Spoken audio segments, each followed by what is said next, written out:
Fala povo curioso, eu sou a Vanessa Lima. Tudo bem com vocês? Sejam todos bem-vindos ao Mundo Curioso. E vamos para mais um fato. Você já ouviu falar em doenças inventadas só para nos controlar? Se a resposta for sim, então você pode considerar que já existem muitas doenças no mundo, e que não deveriam aparecer mais doenças com as quais nós seres humanos não precisaríamos mais conviver.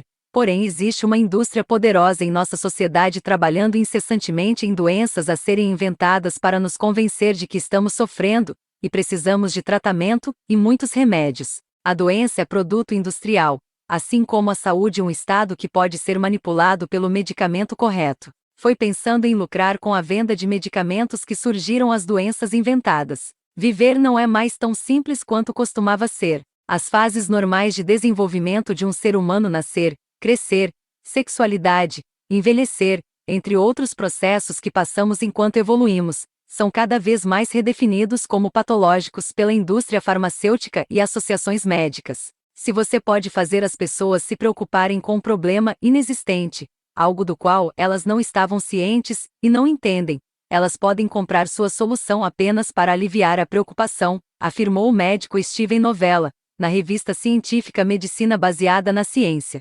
Inventar condições médicas se tornou a verdadeira doença da sociedade, usada para controlar pessoas e alimentar o capitalismo. Na corrida da Revolução Industrial, os megas empresários queriam falir as empresas pequenas, controlar as outras empresas e manipular a população mundial. Um exemplo bem conhecido de doenças inventadas é a Síndrome de Sissi, uma suposta forma de depressão, que foi mencionada pela primeira vez em 1998 num anúncio de uma empresa farmacêutica.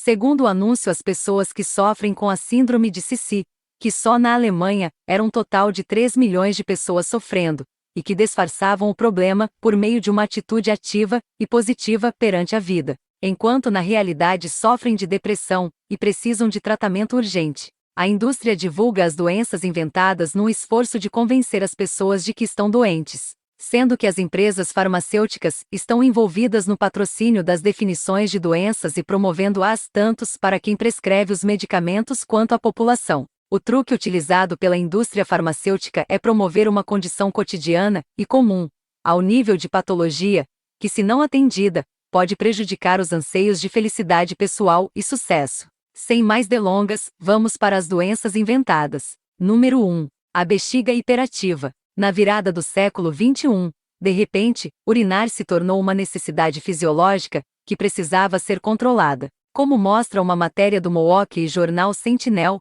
2 urologistas universitários apresentaram a condição em conferências médicas em 2001, após realizar uma pesquisa por telefone perguntando quantas vezes ao dia as pessoas precisavam ir ao banheiro. A doença chamada bexiga hiperativa apontou que não era normal para o ser humano ir tantas vezes no banheiro ao dia, diagnosticando que cerca de 33 milhões de norte-americanos sofriam da patologia. Ironicamente ou não, as conferências em que o estudo foi apresentado foram todas patrocinadas por empresas farmacêuticas, que passaram a promover a cura da doença através de medicamentos. Só entre 2013 e 2016, os remédios para tratar a suposta bexiga hiperativa foram associados a quase 200 mortes. A Administração de Alimentos e Medicamentos, FDA, recebeu mais de 12 mil reclamações sobre os comprimidos e seus efeitos colaterais. Número 2. Os malefícios da leitura. Livros e a leitura sempre foram sinônimos de progresso e independência,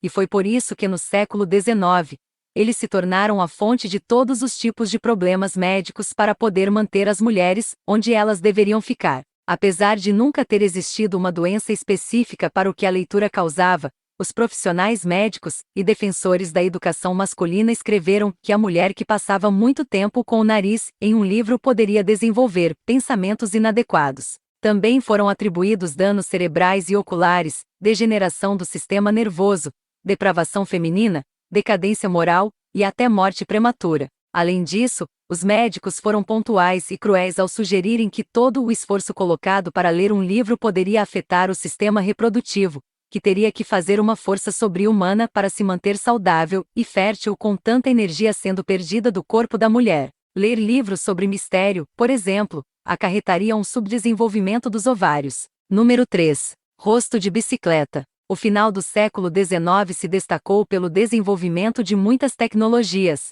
Foi nesse período também que houve o boom das bicicletas. O meio de transporte virou febre na Europa, já que era barato, e muitas pessoas poderiam ter acesso a ela, bem diferente dos carros que no período eram bem raros e caríssimos. A bicicleta começou a ser usada por homens, mas não demorou muito para que mulheres passassem a requisitar o direito de pedalar, seja para ir à venda buscar algo para o almoço, para carregar os filhos pequenos ou simplesmente por esporte. Foi nessa onda de aumento a participação das mulheres como ciclistas, que um conjunto de médicos europeus patologizou a fadiga decorrente do esforço para pedalar. A doença foi chamada de rosto de bicicleta. Segundo doutores da época, todos os homens e mulheres que desenvolvessem essa enfermidade ficavam com os olhos esbugalhados, desenvolvia fadiga, a qual impedia atividades domésticas e poderia até ficar estéril, dependendo do caso e quantidade de horas em cima da bike. O que fazer diante disso? Não se desespere,